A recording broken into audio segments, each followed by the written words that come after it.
The rain tapped lightly on the car windows as Jasmine Porter watched the city move in a hurry, indifferent to what she was about to face. It was a cloudy Monday morning, and everything around her seemed grey, except for the hope vibrating within the chest of the 14-year-old girl. Sitting in the back seat with her school bag firmly resting on her knees, Jasmine wore the Westbrook Academy uniform, navy blazer, crisp white shirt, and pleated skirt, and prepared herself for a symbolic moment, her first bank deposit on her own. Beside her, her mother, Naomi Porter, typed frantically on her phone, replying to client emails and analyzing charts. Even immersed in work, Naomi noticed her daughter's steady gaze and lowered the device for a moment. "Are you sure you don't want me to go in with you?" she asked, with that maternal tone blending pride and concern. Jasmine took a deep breath. "I'm sure. I can do it. I'll just go in, hand over the check, make the deposit, and that's it." Naomi smiled tenderly, though her eyes betrayed tension. "Anything happens, call me. I'm 2 blocks away." "Okay, Mom." Jasmine stepped out of the car and walked to the main entrance of Oak Bank, a glass and stone building that seemed impenetrable. Each step echoed as if the world itself were watching. She opened the heavy door, took a deep breath, and stepped inside. The lobby was filled with well-dressed clients, their tailored suits and impatient expressions standing out. The gleaming marble floor reflected the cold grandeur of the place.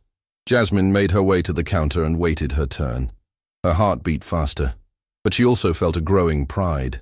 The check she carried was the result of her achievement, a full merit-based scholarship, something she'd fought to earn without using her mother's last name as a shield. When her turn came, she approached one of the booths and was attended by a teller named Tom, a young man with a bored demeanor. Jasmine smiled politely and handed over the check. "I'd like to make a deposit, please." Tom took the check with barely concealed disdain. He looked Jasmine up and down, then examined the paper as if it were a piece of evidence from a crime scene. He held it up to the light, turned it side to side, and sniffed faintly. "This is a high amount," he commented, eyeing her with suspicion. "It's my scholarship. I have the letter from the school and my ID," Jasmine replied, pulling her documents from her bag. At that moment, Victoria Hayes, the bank manager, approached. Nearly 50, with a rigid posture, a sharp gaze, and thin heels that clacked across the lobby like hammer strikes, she observed the scene for a few seconds before stepping in. "We've had a lot of forged checks in recent months," she said to Tom, not even glancing at Jasmine. "We'll need to verify this more thoroughly." Jasmine felt heat rise up her neck. She tried to stay calm. "Can I call my mom? I forgot my phone in my school locker." Victoria shot her an icy look. "That's not our problem. You'll wait here until we finish the verification process." The words landed like stones. Jasmine stood there, motionless, as everyone around her moved as if she were invisible. Slowly, people began to whisper, casting curious or judgmental glances her way. She didn't understand. It was just a deposit. As the minutes ticked by, the embarrassment grew. She tried to occupy her mind by analyzing her surroundings, the way Victoria smiled at some clients and ignored others, the preferential treatment given to a middle-aged white man who arrived after her and was served in minutes. Jasmine had always been observant, but now the contrast was glaring. In a moment of awkward silence, she overheard Victoria whisper to Tom, "We have to maintain this place's standard. This type of people thinks they can walk in and be treated like they belong." It hit her like a punch to the gut. Jasmine pressed her lips together. She wanted to scream, to demand respect, but her father's words echoed in her memory. "In tough situations, keep your head high. Always." Time dragged on. A security guard was positioned beside her, without explanation, just watching, as if she were a risk. An elderly white couple was treated like royalty. Another young Latino man was brushed off quickly by Victoria. Jasmine took it all in, every detail. She clenched her fists. The injustice was deafening. But now, there was something else. Something odd. Victoria stepped away from her post and went to a corner of the branch, where a tall, imposing man awaited her. He wore a dark suit, neatly combed gray hair, and a serious expression. Jasmine didn't recognize him at first, but then she recalled conversations she'd overheard at home.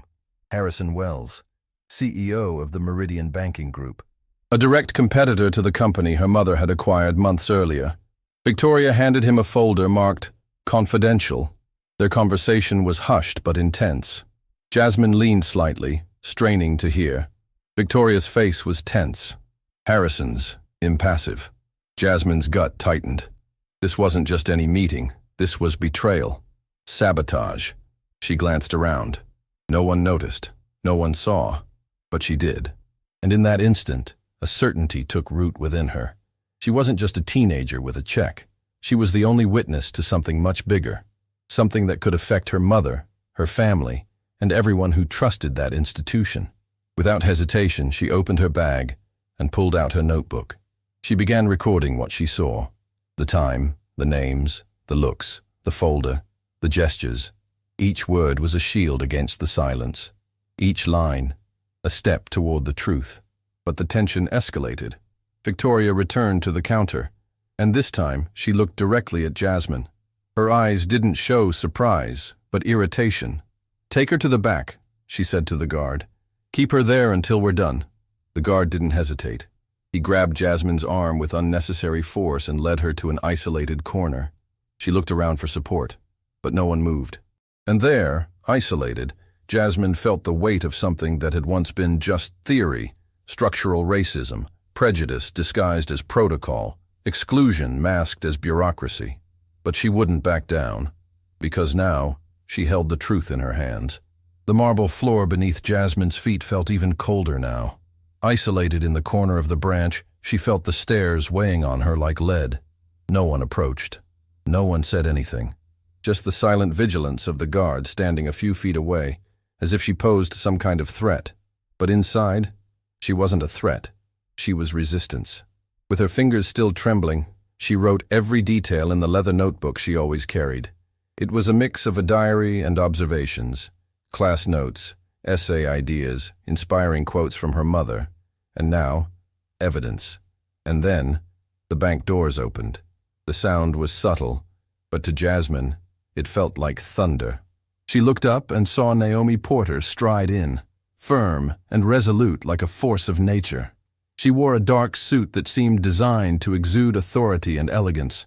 Naomi's presence was magnetic. Her steps didn't echo. They announced.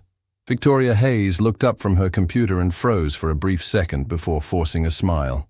"Mrs. Porter, what a surprise to see you here today." But Naomi didn't respond. Not immediately. Her gaze cut past Victoria and landed on Jasmine, still standing in the corner, watched as if she'd committed a crime. "Jasmine," she said, her voice calm and brimming with power. "Are you okay?" Jasmine felt emotion rise in her throat. She wanted to run and hug her mother, but she held steady. She lifted the notebook. "I'm fine, but there's something you need to see." The two met in the center of the lobby like two worlds colliding. Jasmine handed the notebook to her mother and began explaining. She spoke of the delay, the hostility, the words she'd overheard from Victoria. She told her about the confidential folder handed to Harrison Wells and the conversation she'd witnessed. Naomi flipped through the pages with a clinical eye. With each line, her expression grew firmer. When she finished, she looked up at Victoria. "Ms.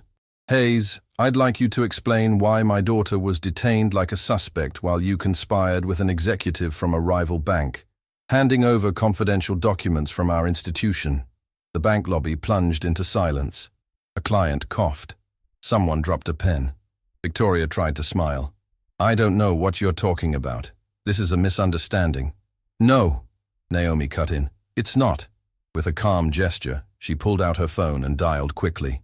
As it rang, she stared straight at Victoria. "I'm calling the board of directors right now. What you've done crosses every line. This isn't just misconduct.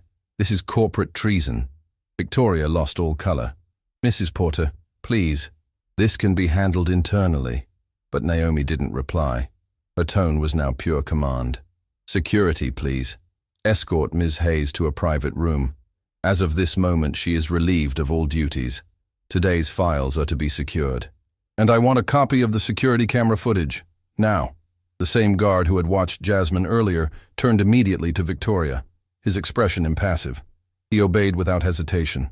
Unlike the firmness he'd used with Jasmine, he was now cautious, almost tentative. The difference in treatment was stark and visible to everyone. Victoria tried to maintain her composure, but her voice faltered. I was just trying to protect the bank's standards. Protect them from whom? Naomi shot back, her eyes blazing.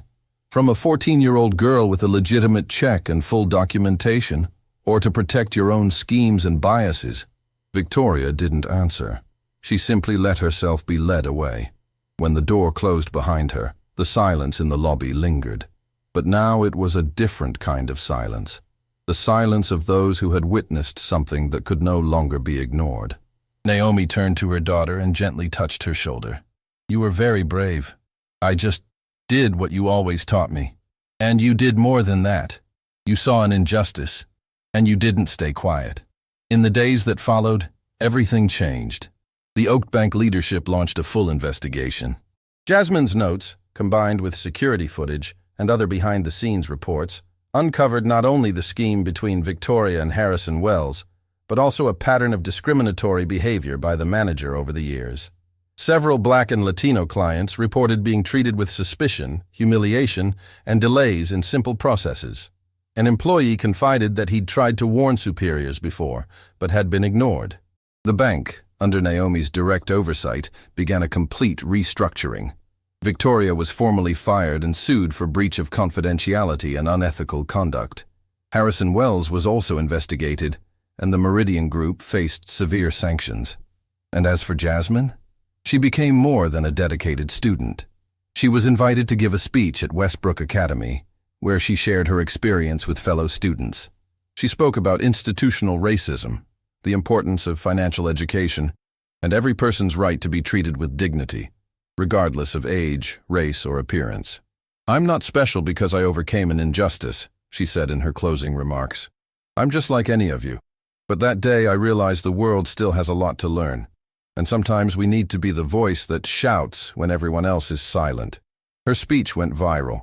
The school principal invited her to lead a new project, a young leaders club focused on equity and civil rights. Jasmine accepted with enthusiasm.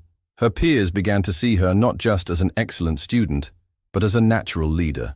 Tom, the teller who had acted with suspicion that day, sought Jasmine out weeks later. I read your interview. I wanted to apologize for everything. I didn't act right. She accepted, but she made it clear. I'll only accept if you promise that next time you'll treat everyone with the same respect. He nodded, and he followed through.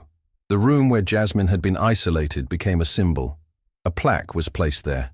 This space existed because one day we forgot to see the humanity in someone. May it never happen again. Naomi and Jasmine, mother and daughter, continued their routines. Naomi in the corporate world, Jasmine in her studies and social projects. But something had shifted. There was a new spark in Jasmine's eyes, a sense of purpose, a fire that could no longer be extinguished.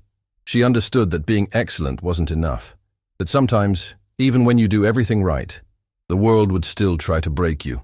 And in those moments, silent resistance wasn't enough. You had to speak, you had to act, and you had to remember that every voice, no matter how small it seems, can be the spark of a revolution. On that cloudy Monday, Jasmine Porter walked into the bank as just a girl with a check, but she left as something far greater. A voice, a presence, an agent of change. She learned that truth, when written with courage, can break down walls, and that dignity isn't requested, it's claimed. Her steps now echoed louder, not from the sound of her shoes on marble, but from the impact of her courage on the conscience of everyone who witnessed it. Jasmine didn't just make a deposit.